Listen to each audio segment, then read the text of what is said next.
Welcome to Fresh Off the Set. I'm Carrie Hawker Diaz. And I'm David Osmond. And I'm Laura Murray. Thank you so much for tuning in today. Okay, today's podcast is definitely an important one. We are talking about social media world we live in with our children, the harms. I sat down with Amy Winder Newton. She's the director of the Office of Families about the state of Utah's new campaign, The Harms of Social Media.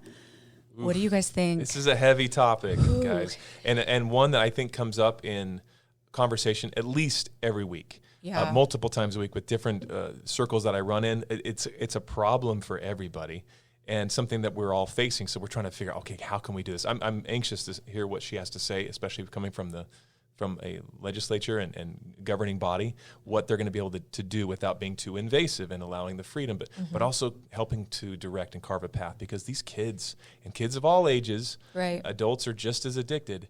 You drive down the I-15, you can see people on their dang Instagram, reading, driving their car, TikTok, watching stuff. It's insane. It's an addictive thing, and especially when there's these multiple young minds that are being exposed to things that are extremely dangerous, right. and things that maybe parents don't want them seeing or communicating with. It changes the atmosphere of their whole childhood. Sure, it really quickly. does. So it is a blessing, and it is such a curse. And sure. I think you said that perfectly. There's so many great things to social media. Like I can connect.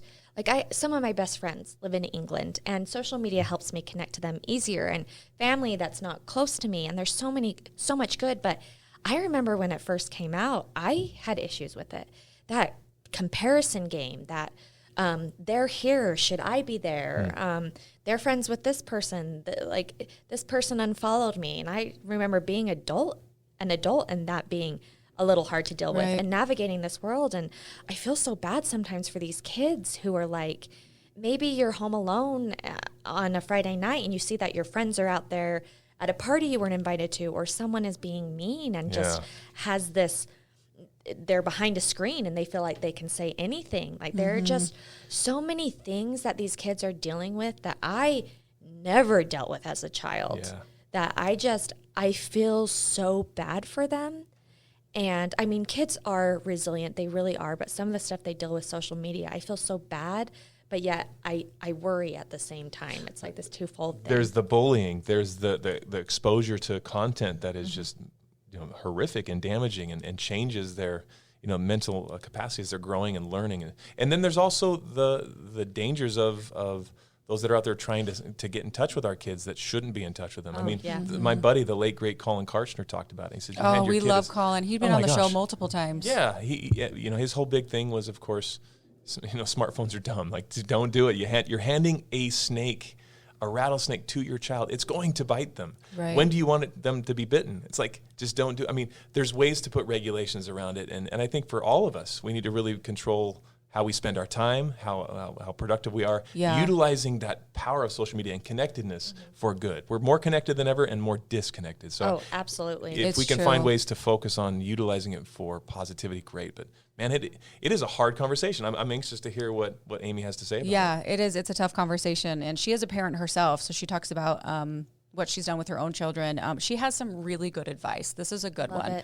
What you can do to help protect them, because they are our world. They're our kids. We got to do everything for them that we can. So should we give it a listen? Let's do it. Okay.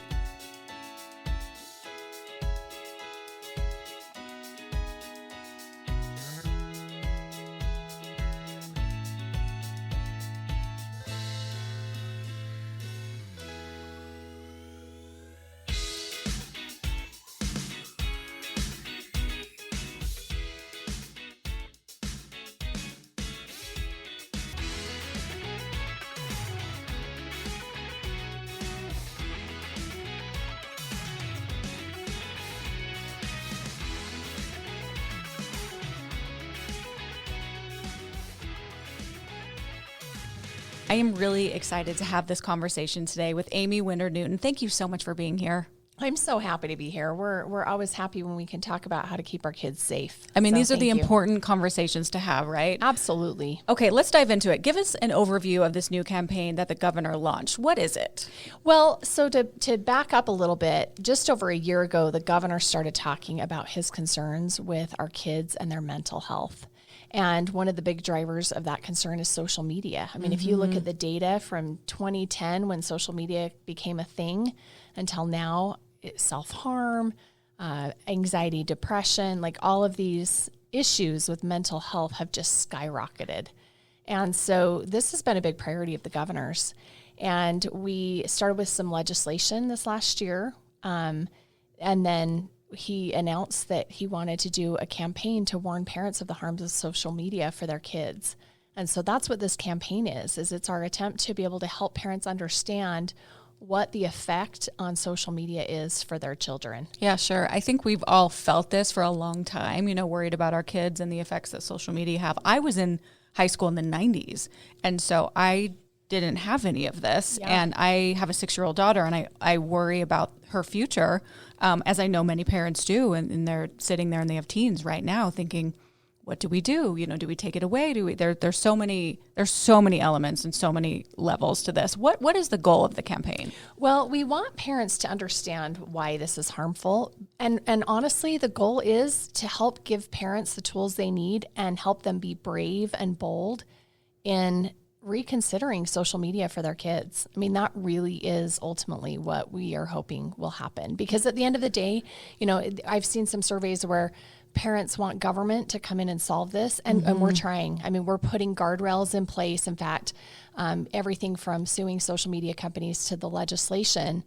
But at the end of the day, we need parents to step up. And it's hard. I mean, I don't know about you, but I feel like I'm fairly technologically adept, and I even think it's hard to stay on top of this for your kids. And so we need parents to be brave and bold and maybe be willing to say to their kids, like, hey, not yet. You're not old enough for social media. Or let's find a different way that you can look at it without it being on your device. Sure. So that's what we need. Sure. Yes. Let's talk stats. How are mental health issues among kids affected by social media use? What are we seeing? Well, so nationally, the stats are really interesting. And we've got this on our website, socialharms.utah.gov, because we wanted to provide resources for parents. But teens who spend more than 3 hours per day on social media face double the risk of mental health outcomes. Wow. Like 3 or more hours. Yeah. I mean, your risk of mental health outcomes and mental health issues just skyrockets with that. Wow. Nearly half of teens ages 13 to 17 say using social media makes them feel worse. Yeah. Almost 60% of teenage girls say they've been contacted by a stranger on a social media platform in ways that made them feel uncomfortable. I mean, we're putting kids out there with predators and, issues with sextortion and all of these other things. And it's hard enough for adults to manage social media. So now we're expecting our kids to do it. More than 60% of teens are regularly exposed to hate-based content. So those are just some of the national stats. In Utah, we're finding through our SHARP survey, which is a great way for us to get information about what's in the brain of a teen and kind of how to look at the data overall as a state. And we have 18% of Utah youth who seriously considered suicide over the past year. 32.5% of Utah youth felt sad or hopeless for 2 weeks or more in a row during the past year. Only 37% of Utah youth got at least 8 hours of sleep on an average school night. I mean, that means 63% of our kids are not getting enough sleep, which that drastically affects learning, mental health. I mean, so many things there, right? Amy, I didn't even think about that part of it because I'm thinking like, okay, you're on apps, you're on things that are dangerous for you, of course, like during the day, but you're not sleeping because you're sitting on your phone until however long during the night, first thing you do when you wake up. So it's affecting our sleep. Yeah, that's one thing that we did when we have, so our kids are young adults now, so they're all over 18, but when they were teens, we'd have them check their phone into our bedroom at night to plug it in. Like we'd have their charging cords right there. So I could see as I went to bed, walk past and see everybody's phones there. We did have one kid at one point try to fool us by just putting his phone case and attaching the little cord to it. Mm-hmm. And, luckily we're smart enough to have caught that.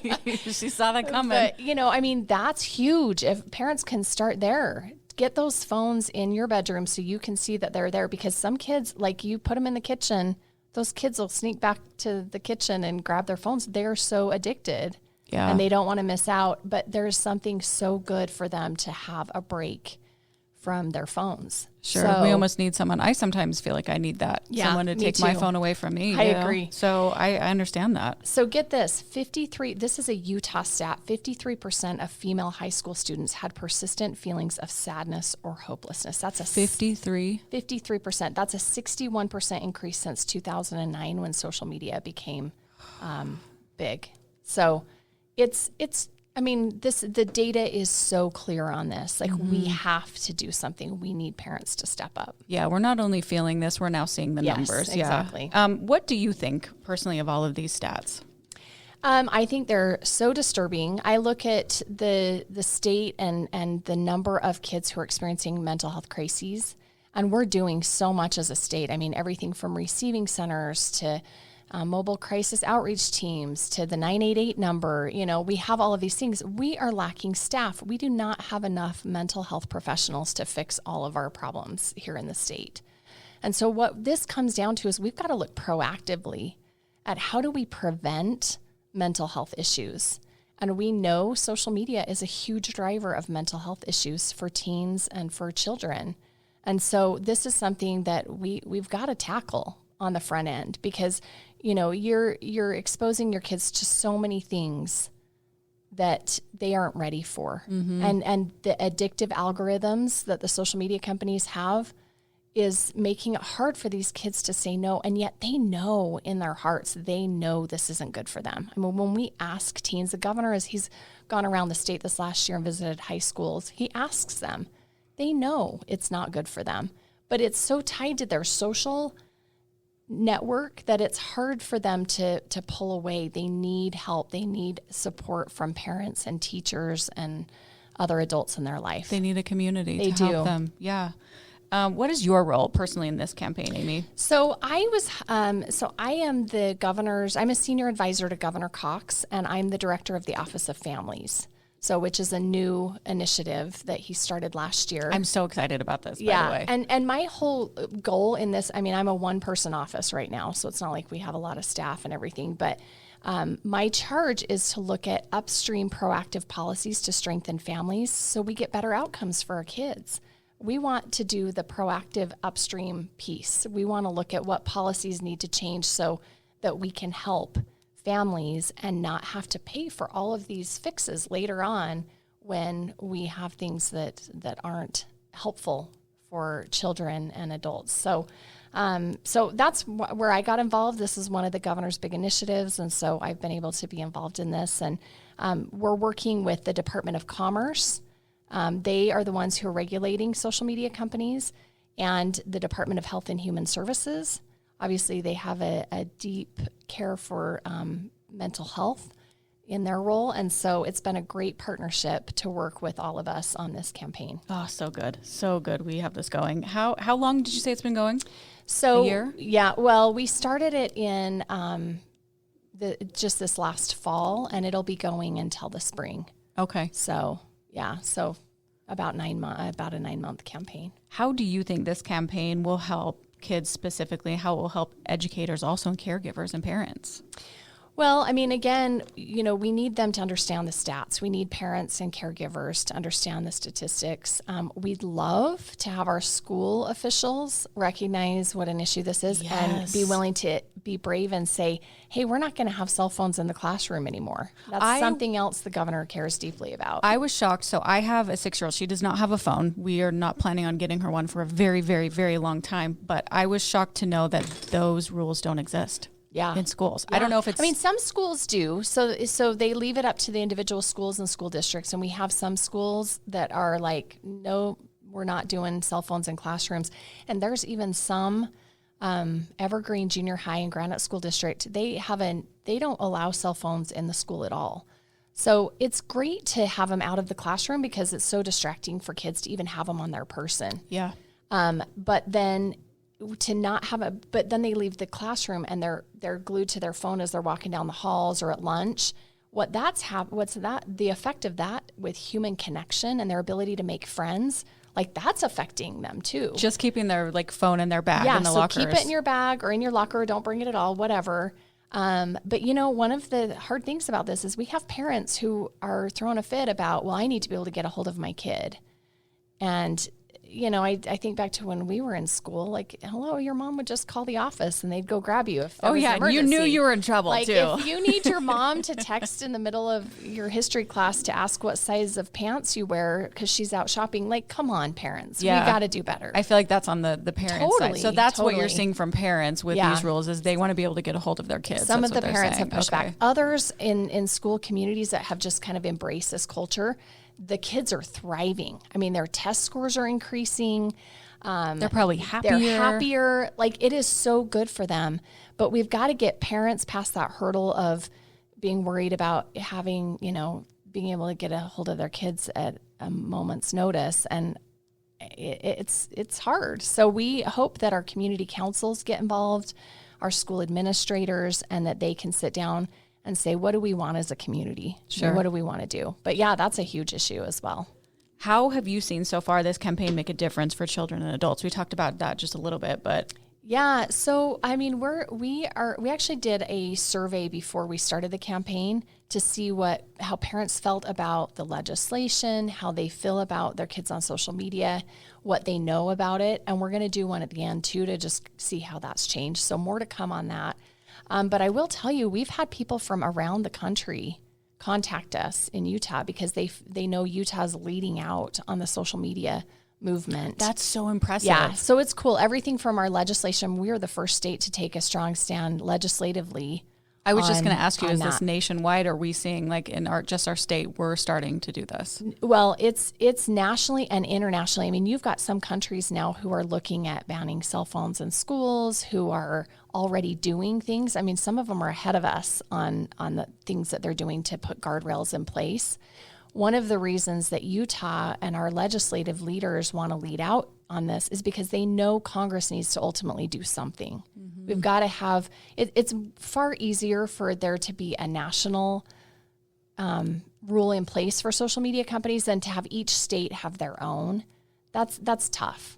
And so, we hope that this it has definitely given other states the courage to do the same thing. And so we've started seeing over this past year other states step up and do things as well.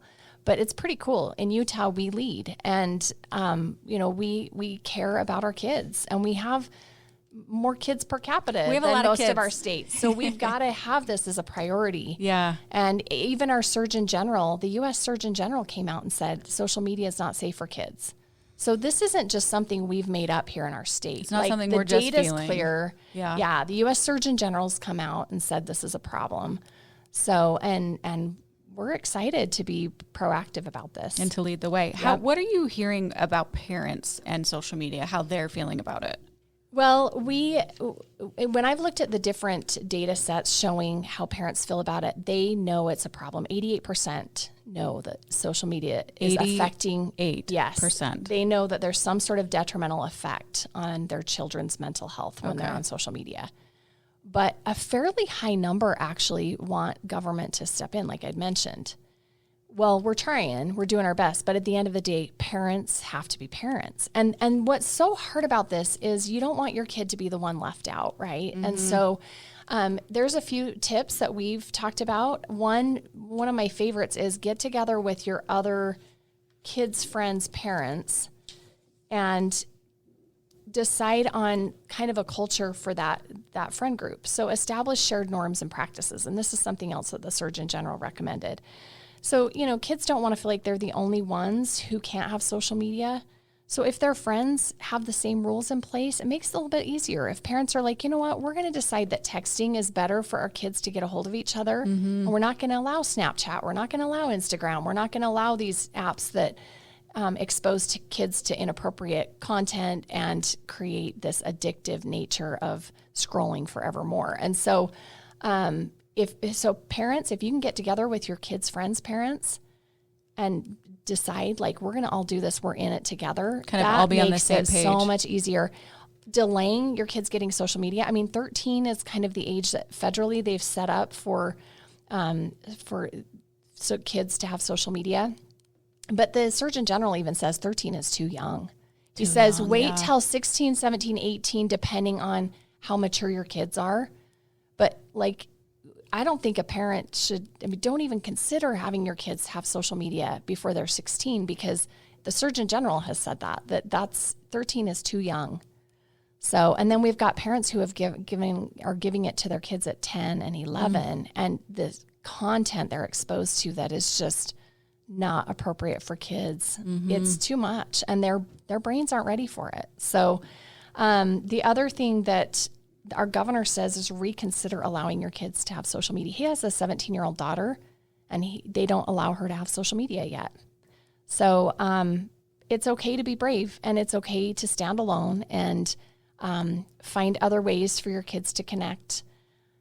And then modeling social media behavior is another huge one. I mean, we're terrible as adults at being on our phones all the time, aren't we? It's so true. It's a all could do constant better. thing of mine that I work on. Yeah. Yeah. And I have the same problem. I mean, I think it's fair to admit that we have problems with social media and looking at what everybody else is doing. And Oh yeah. I'm a grown adult, and I'll sometimes, be scrolling and thinking, oh, they're doing this. Should I be doing that? Or they're off on vacation. Why am I not? I mean, and I am a grown, mature adult. I can only imagine what this does to a young brain. Right. Well, and things like filters, where you can change your face, and these poor young teenage girls, I mean, they're especially hit hard on the mental health piece because of that comparison. It's really, really hard on young girls. So anyway, there's some other tips that we've talked about too, creating a family media plan. Decide when you're going to have social media, what you're going to do, how you're going to use phones in your home, and agree on expectations. Decide ahead of time what those rules are going to be. So create a plan kind of ahead of time before it arises. Yeah. Another one is creating tech-free zones and encourage your children to foster in-person friendships. So restricting phone use before bed, keeping meal times device-free, or make unplugged interactions a priority. So disconnect to reconnect is what we like to say, so that we recognize that if we have our phones put away, the whole family, even if you're watching a movie together or out gardening or whatever, it's so different. Say we're going to put our phones, we're all going to put our phones on the counter and have phone-free time. And that human connection is one of the biggest factors for social media issues as well, or mental health issues as well. Sure. So having human relationships and connections, we've got to do a better job of being more focused on that too. And having dinner together. Yes, having dinner together. That was always important to my parents growing up. And it was like, we didn't have the phones, of course, but I see why. You're together and you're talking and you're, building those relationships. And that was really important to them. So unplugging, it's a really good tip. Unplugging, having those moments. Because if you're all watching a movie, everybody's on their phones. It's just different than when everybody's phones are put away and you're all really enjoying that movie together. Right. It's just different. Right. Exactly. Yeah. And on having dinner together, by the way, that still is a protective factor. Even today. I mean, if you talk to our epidemiologists in the Department of Health, they'll tell you having dinner together, even a few times a week, is huge for helping kids feel connection with their families, which is really important. Yeah. Yeah. Okay. And you talked about, modeling responsible social media behavior with ourselves. That's so important. Teaching kids about technology and empowering them to be responsible online participants at the appropriate age. Mm-hmm. Yeah. In fact, Gab Wireless is doing some great things with that as far as educating kids. They're developing some curriculum for those younger grades even that they're willing to share for free. So there's some good things happening there. We've got to get ahead of this so that kids understand what's happening to them when they are on social media, because we need buy-in from them. But I'll tell you, as I've talked to parents about what are some things that you've done to help give your kids still that the ability to be social with friends on social media, but not have it consume their life. I had a neighbor who they had an iPad that was the parent's iPad, and they would let her look at her Instagram account on that iPad. So they'd say, you have 30 minutes, here you go. And she'd post her dance pictures and, still get to kind of feel like she was part of that community, but it wasn't on her device. That's smart. When you have it on their device and it's constant, then it's really hard to give that up and easy to get addicted and get sucked in by those algorithms.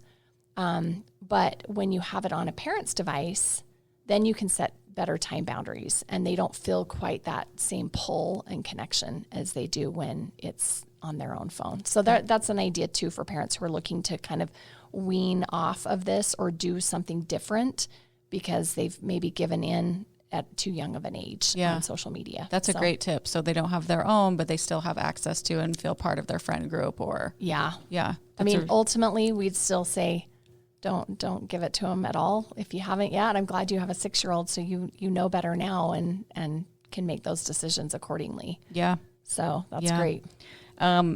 You talked about, or we haven't gotten to this one yet, I don't think, report cyberbullying and online abuse and exploitation. That's under the U.S. Surgeon General suggestions. Absolutely. That's a whole nother level to it. Yeah. And we do have a place where parents can report harms that their children have experienced through social media. It's socialmedia.utah.gov. That goes to the Department of Commerce, and there's a place there you can report. Our campaign that has materials like, we've got some really cool TV ads. I don't know if you've seen them where you have a child wearing a mask. Yes, it stands out to me. Yeah, and they look happy. They're scrolling on their phone, and then the parent tears off the mask, and here's this child just crying and so sad and just hurt as they're reading the comments that people are putting out about them on social media. And so anyway, we've got that on our socialharms.utah.gov website. We also have, this is a really cool thing. If you have like a school group or a church group or a parent group or other people that you want to have a discussion about social media with, we have a PowerPoint presentation that you can download. Oh. It's got all the data, it's got all the stats, and it has even notes on like discussion time, times where you can have discussions. And it shows the videos, and it's really good. If parents are needing tools, yes, there's a great one. If you need a tool and you want to, get together with a group of parents, or you already have some sort of a group that you could maybe present something like this in, we would love for you to go on the socialharms.utah.gov website and download this PowerPoint. It's free. It's great. It's beautiful PowerPoint, and you can use that as you have these kind of discussions with your family or other groups. That is so cool. People can have access to that. Another one that U.S. Surgeon General suggests is working with other parents to help establish shared norms and practices and to support programs and policies around healthy social media use. So there's a tool that we just talked about that you have. And I think that one is such a big one to me, because if you're in a friend group and you feel like you're the only one that doesn't have access to this, you feel left out. I can understand how that would feel. And so if you have kind of everyone on the same page, if you can get together with your child's friends, parents, that makes a lot of sense to me. It does. Absolutely. That's a good one. Okay. Is there anything else that we missed that you want to add in, Amy? Not that I can think of. I guess my last thing would just be a plea to our parents. Please be brave, be bold, be willing to have boundaries for your kids. And if you can not have them on social media, that's far better for them. But look at some of these ways that you can maybe wean them off or take control of what's going on. You're the parent, you get to be in charge. So we're so grateful for our courageous parents out there who are doing their best. And I know it's hard. I totally get it. Yeah. It is hard. If there's a parent listening right now thinking, you know what, all of this is very overwhelming, but I know I need to do something, is there a first step that you would suggest on taking to help them? The first thing I would do is go to the website and get familiar with the data and some of the tools there. So that's the socialharms.utah.gov. That would be the first step. The second step is talk to your family members and have frank conversations. Be willing to, don't shame your kids if they admit to you that they've run across inappropriate material, but rather be somebody that they feel safe talking to and help them understand, hey, here's what this is doing, and this is what scares me, and I'm worried, like, what can we do? And have those initial conversations with the kids. I think that that's a good way to do it. Prevention ahead of time. That is so smart. Okay, one more time, best website to go to. Amy, I know you had a couple, but let's say them one more time for people if they didn't have a chance to hear. Socialharms.utah.gov is the website you can go to for all the campaign material and everything. And that will also have a link to report social media infractions that have harmed your kids too. Oh, okay. So, that's where we can go. That's probably the easiest, to just go to that one. Okay. Thank you so much Thank for sitting you. down with me. And we are here to protect our kids. They are our number one priority. And you're helping us do this with this campaign. Thank you for all the tips. You are wonderful. Let's protect our kids. Thank you. Appreciate you. And thank you for listening to another episode of Fresh Off the Set. Please rate, review, and subscribe. And we will see you next week.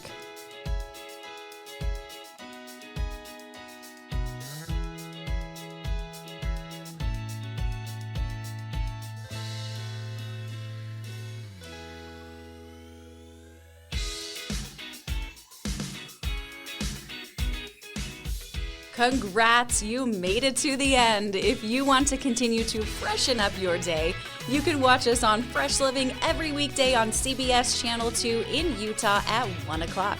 You can also watch us on our YouTube channel, KUTV Fresh Living, and follow us on social media. We will see you next week.